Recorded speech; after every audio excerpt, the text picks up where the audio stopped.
Welcome.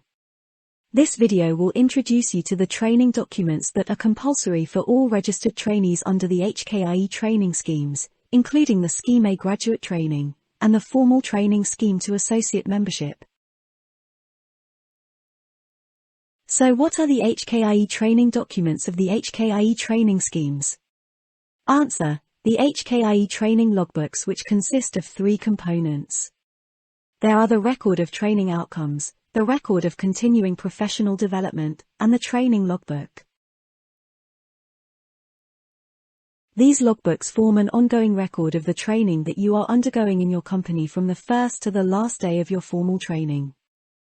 It is compulsory that trainees maintain these records throughout the formal training period. And by formal training, we normally expect that it begins on the day you start following the training program of your company, which has been approved by the HKIE. This day may or may not be the same day when you first started working at the company.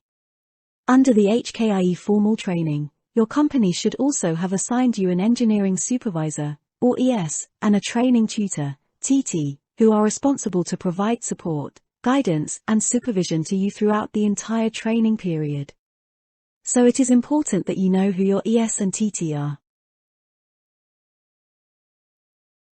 So first, how do you obtain a set of the HKIE logbooks to start making your records? Previously, we have required all trainees to purchase a set from the HKIE directly.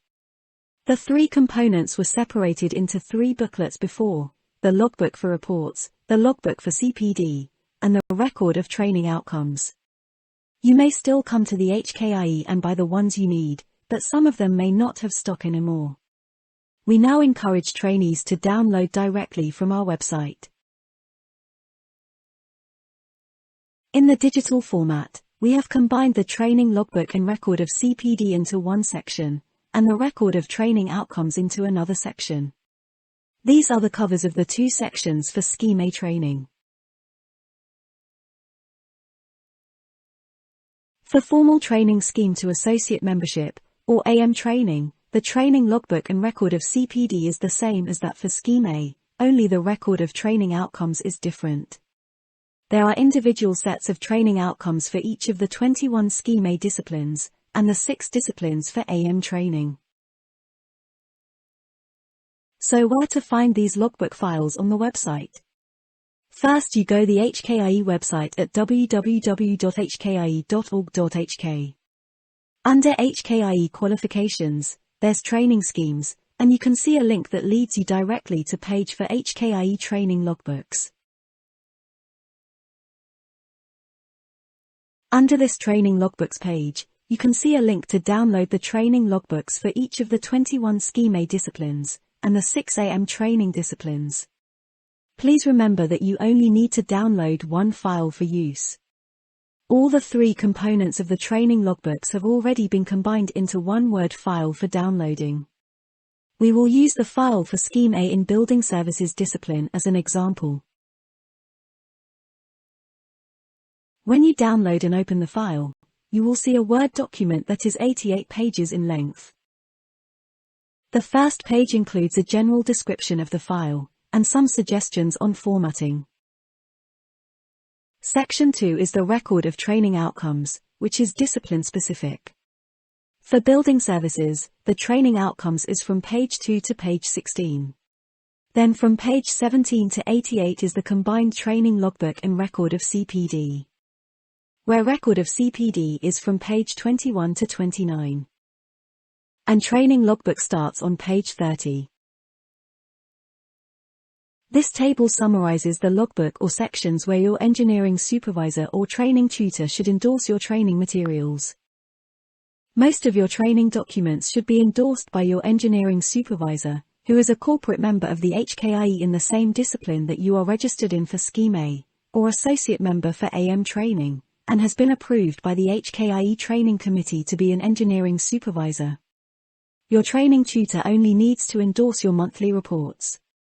Your training tutor, though he or she may not be a corporate member or associate member of the HKIE, he or she should have at least 5 years of relevant experience in your discipline and has been nominated by your company as being a suitable person to take up the role of a training tutor. For all of the logbooks, while the digital format allows trainees to type their reports and CPD entries directly in the file and print for submission, we still accept submissions that are all written by hand. So, depends on your preference and what you have agreed with your engineering supervisor, the entries in your logbooks now may be all handwritten, all typed, or a combination of both. But it is important to remember that, while entries can be typed or printed, all signatures by your TT and ES must be signed directly on the printed pages. Only wet signatures are acceptable when you submit your training documents to the HKIE for checking in order to collect your training completion certificate. Now we are going to introduce each section of the training documents in detail. It is important that you pay attention so that you will learn how to use the logbooks properly during your training. First, we will introduce the record of training outcomes. Before the launch of training in competence-based format, the record of objectives was used. When competence-based format was launched, the record of training outcomes has replaced the record of objectives. For Scheme A, if your training start date was before the 1st of April 2019, then you should be using the record of objectives. If your training start date was on the 1st of April 2019 or after, then you should be using record of training outcomes. For AM training, record of training outcomes should be used if your start date was the 1st of April 2022 or after. The record of training outcomes contains detailed description of what you need to do in order to complete the HKIE requirements for your registered training scheme. All the training outcomes are the same as that included in the Consolidated Model Training Guide for the training scheme, which is the framework that your company had based on to design the training program. While the training arrangement was essentially the same if you started training before or after April 2019, the assessment of you achieving the training requirement of the training scheme or how you demonstrate such has become clearer. Each of the training outcome has been rewritten from the previous training objective with the codes G, K, E and C embedded into the phrases. There are still common core outcomes, which are the ones to be fulfilled regardless of the registered discipline, and the discipline core outcomes, which are specific to the discipline. To fulfill the HKIE training requirements, you need to fulfill all the common core and discipline core training outcomes, which are the ones already included in the files for record of training outcomes. When you have your regular review with your engineering supervisor, you will need to demonstrate that you have achieved the training outcomes. Then if he or she is satisfied that you have achieved it, he or she should initial next to the training outcome and write the assessment date next to their initials. If there are anything to follow up at the next meeting for any of the training outcomes, either you or your ES could use the blank space provided at the bottom of each page to record what needs to be done before the next meeting in order to have the training outcomes signed off. Please remember that each training outcome should be endorsed individually, and assessment dates should also be recorded. Unless otherwise specified, all training outcomes must be endorsed in order to consider that you have completed the training. With all the e-copies and files available to download, it is easy to forget about printing and bringing the paper copies around. Before, the record of objectives has been the most overlooked section of the training documents and many ES and trainees did not review them regularly. This is not a desirable practice. To make sure that you are on track with your training, it is important that you and your engineering supervisor review them at each meeting against your progress and your training plan. We would recommend that you print the whole section of record of training outcomes at the start of your training period, since there would not be much writing for this section anyway, so that it will be ready for your ESS endorsement each time. The different assessment dates for the training outcomes are important indication to the HKIE on how often you and your ES review them throughout the training period. The next section is the record of CPD. What is CPD or Continuing Professional Development? The HKIE CPD definition is as follows: continuing professional development is a systematic maintenance, improvement and broadening of relevant knowledge and skills, and the development of these qualities necessary for successfully carrying out professional duties throughout an engineer's career. It aims at enhancing individual worth, and thus corporate performance. Engineering involves technologies that never stop developing. therefore it is necessary for engineers to keep abreast of what is going on. After you have learned the fundamental theories in universities, there may be areas that particularly interest you after you started working, and you may want to deepen your knowledge in those areas. You may choose to further your studies in the particular field, or attend activities in related subjects. All these are important to further your professional knowledge in your chosen engineering discipline. Of course, besides the technical side, there are also many benefits that come along with attending CPD, such as learning about the activities organized by HKIE and other organizations, meeting other people from various backgrounds, and building your professional network through meeting experts in the field. The HKIE has set CPD requirements for registered trainees.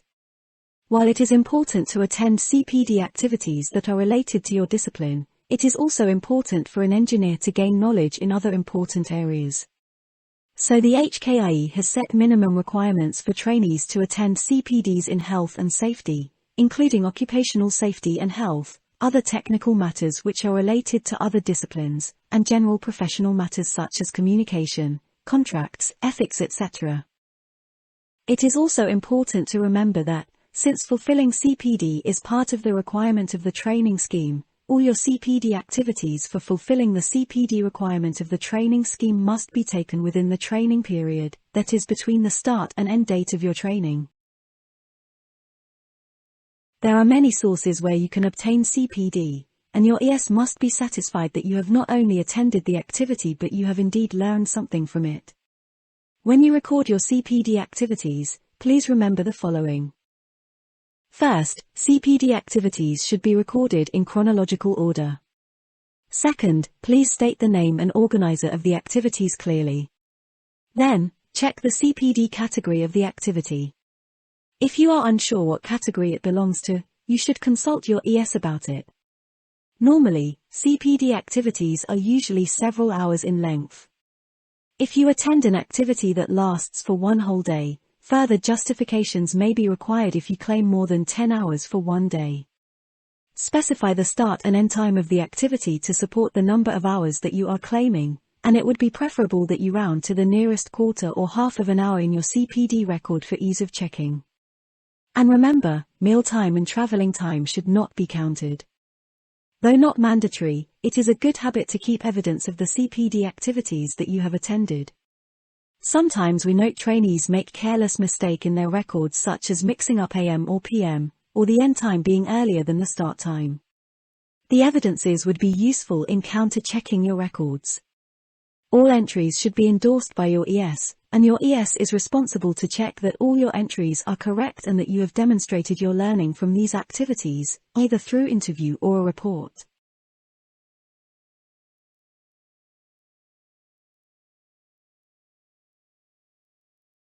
While many activities can be considered as CPD, and it is up to your engineering supervisor to decide whether the activity fits the CPD criteria for your case, here are some general reminders on the CPD activities, in particular for trainees. First, duties performed which are part of your normal work duties would generally not be considered a CPD, such as attending meetings related to your projects, or participating in safety walks. Second, in-house CPD, or CPD organized by your company, should not count for more than 50% of the total CPD hours claimed. Nowadays, many companies are very supportive in CPD, which is very encouraging. However, trainees should also be proactive and seek opportunities outside their own organizations, which is beneficial to their professional development. Thirdly, reading or self-study is not preferred to be counted as CPD for trainees. We would suggest that while these activities can be recorded, they should not contribute significantly to the total hours of CPD claimed, and that a report on the reading materials has been produced and reviewed by your ES. While meeting the minimum is basic for you to complete the training, here are some good practices relating to CPD, as it is an ongoing development even after you completed your training. Attend CPD regularly and on a continuous basis. Look for CPD activities that interest you and plan time to attend these activities. Attend CPD from different organizations and on a range of matters. Again, while you may be able to pass and get your certificate if you don't do this, but attending CPDs is more than meeting the CPD requirement. You should make use of the opportunity to learn about different organizations and meet different people, and learn about projects or matters that you may not even have the opportunity to do on your own. It is advisable to continue attending CPD even when you have met the minimum CPD requirement for the training period. It is an ongoing process. And different kinds of CPD serve different purposes. There are site visits, seminars, symposiums, and you will usually have the opportunity to ask questions and interact with the presenters who are experts in the field. We would also like to share some undesirable practices that we have seen in the CPD records. While trainees manage to meet the CPD requirement, what's in the record may reveal their approaches towards CPD. If all your CPD were attended within a few months, then it may show that you were only concerned in meeting the CPD hours and not treating it as part of your professional development. Again, it should be an ongoing process that is important to you as an engineer.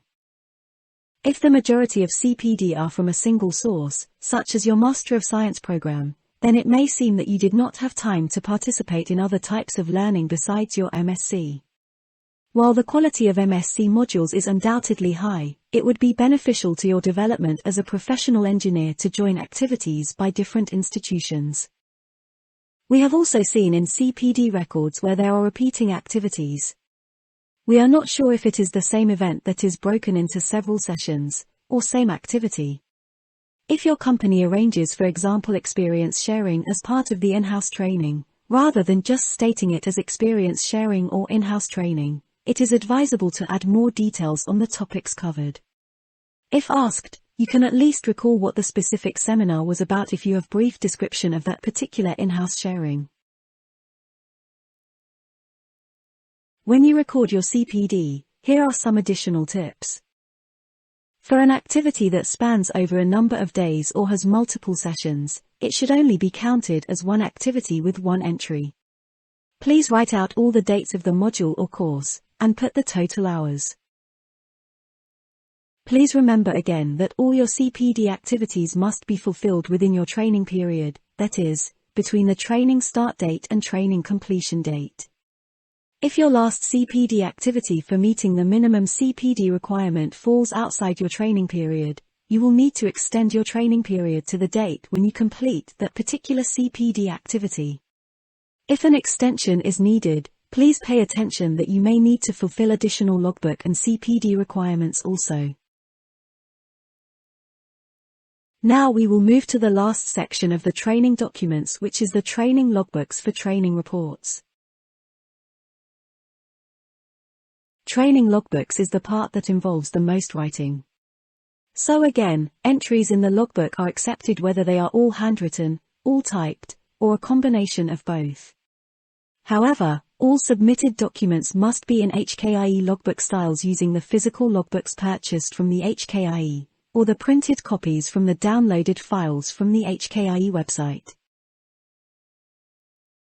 By the end of your training, it is important that you have completed the required number of reports with the correct start and end date for each.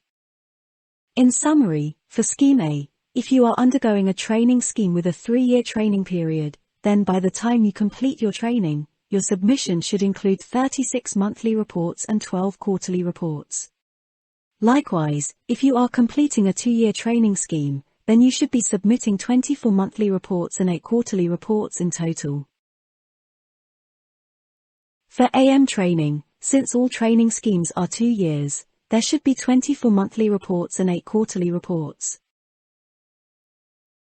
Sometimes we receive questions on the period to be covered in each monthly report or quarterly report, so we will explain it here. One monthly report should cover a period of 1 calendar month, and one quarterly report should cover a period of 3 calendar months. Your training period may or may not start on the 1st of the calendar month. If it does start on the 1st of the month, then it is simple. But regardless of your start date, the first report should always begin on the first day of the training period, and the last report should cover up to the last day of the training period. So on record, your entire training period is covered in your reports. We will explain it more in the next few slides. For our first example here, the training period is 2 years, from the 1st of January 2021 to 31st of December in 2022. Then the first 4 of your monthly reports will be from the 1st of the month to the last day of the month, like so, which, coincidentally, are January, February, March and April of 2021. For quarterly report, it should cover 3 calendar months each. So the first quarter will cover January, February and March, and the second quarter will cover April, May and June and so on. This pattern should continue until the end of the training period. For many cases, however, the training period does not start on the 1st of the month. Then, the start day of the training period should be used as the basis of the monthly or quarterly periods for the reports. For this example, the training period starts on the 16th of October. So the first monthly report should cover the period from 16th of October to the 15th of November, and the second monthly report should be from 16th of November to 15th of December, and so on. And for quarterly reports, the first report should also begin on the 16th of October and end on 15th of the third month, which is January of the following year, and the second report would begin on 16th of January and end on 15th of April. Some of you may be registered under VTC's subsidy scheme, namely the Engineering Graduate Training Scheme. It is a subsidy provided by the government to encourage employers to provide structured training to their engineering graduates through Scheme A. If you have been selected as an EGTS trainee and are asked to submit training reports, you may notice that the quarterly periods in your HKIE logbooks may not coincide with the quarterly periods defined by VTC for the subsidy periods. In such case, you should still write your monthly and quarterly reports following the monthly and quarterly periods mentioned earlier, and consult VTC on which reports need to be submitted in order to claim the subsidy if you have any questions. So in the logbook file that you have already downloaded, each quarter of the training period would contain 1 page of detailed training record for the quarter, 3 pages for 3 monthly reports, and 3 pages for 1 quarterly report. For the example we used for the file downloaded for Scheme A in Building Services, the first quarter of reports is from page 33 to page 39, and the division of each section is shown here. When typing your reports, we would recommend that you use Times New Romans, font size about 10 to 12, and single spacing. Slight variation is acceptable. The formatting should give the reader a sense that the reports are appropriate in length. Using very small or very large font size, or having excessive blank space on the pages is usually not preferred. The first page of the quarter will always begin with a detailed training record for the quarter. It is a table which allows you to provide a summary of key activities carried out each month, with indication of the amount of time you spent on each of these major activities, and the location where you carried out those activities. Usually, the time you put in for the activities of the month should add up to around 4 weeks. As for the location, you may list the physical location where you worked, for example, site or office, or the name of the department where training was carried out. The monthly and quarterly reports may be viewed as report writing exercise for trainees to record their training experience prior to becoming a corporate or associate member of the HKIE. They are records of work assigned, duties performed, and most important of all, lessons learned. All reports must be written by the trainee, and they should not be copying of standard documents or procedures related to their work. It is an exercise for writing reports, and so they should be in report format, and not point form. The report is an exercise for you to select the materials to be covered in your monthly and quarterly report with the space provided, so they should not be too short, nor too long. To facilitate the readers understand your report, you may insert photos, diagrams or tables to supplement the report. Emphasis here is the word supplement, which means the photos and diagrams are to facilitate the readers understand the content of your report, and not vice versa. Color printing should be used as appropriate. It is suggested ES and TT to correct directly on the logbook so that there is record of your original work and the progress you have made throughout your training period. However, if you prefer to use the final and clean version of the reports in the logbook, then the comments from the TT and ES at the end of the report become even more important. Space is available at the end of each monthly and quarterly report for your TT and ES to write comments on them respectively.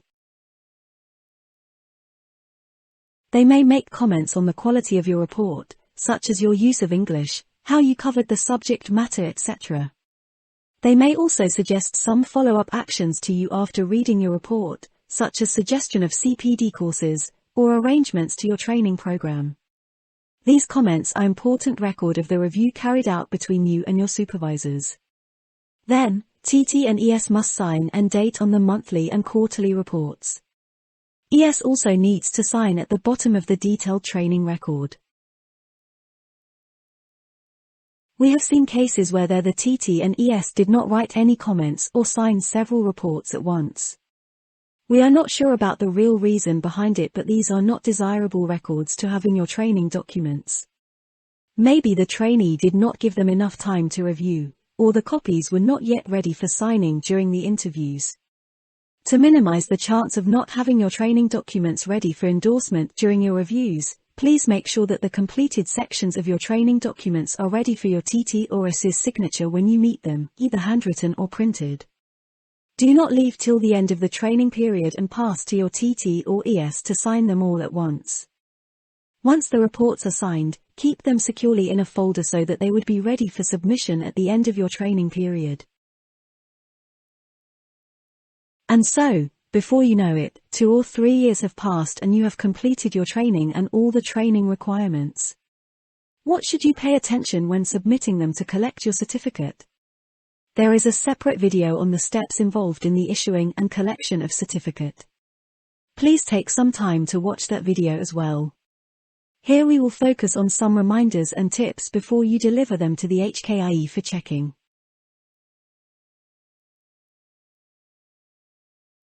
Once your certificate is prepared and ready for collection, a checklist will be sent to you with the collection notice. This checklist is also available as Appendix C in our Notes TND on Trainee Progress Assessment. Please make sure you have checked all the items on the checklist. Your submission should be neat and tidy and there should be no loose sheets of paper in your submission, including your CPD attendance certificates. Please use a clear plastic folder to insert the pages of your logbook so that they are properly and securely bound when submitted. All 3 components of the training logbooks should be inserted into one folder and there is no need to separate them into different folders. Please make sure your name and membership number are visible on the front cover.